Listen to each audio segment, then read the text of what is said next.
এই লোকটা এখানে বসে তরমুজ বিক্রি করছে। এবার সে এখানে শর্ত দিয়ে রাখছে যে তরমুজটা খেয়ে মুখ মুছবে তাকে টাকা দিতে হবে, কিন্তু সেটা লেখা দেখেনি লোকটা, না দেখেই খেয়ে নিল। খেয়ে নেওয়ার পরে এবার টিস্যু পেপার দিয়ে যখনই মুখটা মুছবে তখনই তার টাকা দিতে হবে। সেটা বুঝতে পারেনি, মুছে হাঁটা শুরু করেছে।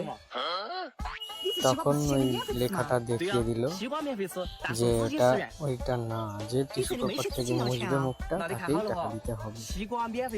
তরমুজটা সরিয়ে এবার সে দেখিয়ে দিল, সে আল্লাহ বিপদে পড়ে গেল। সে এখন তাকে টাকা দিয়ে যেতে হবে। এবার গেল তার বউয়ের কাছে, যে সে খাবার খাওয়ার জন্য ব্যস্ত ছিল। এবার সে সব খেয়ে দিয়ে নিয়ে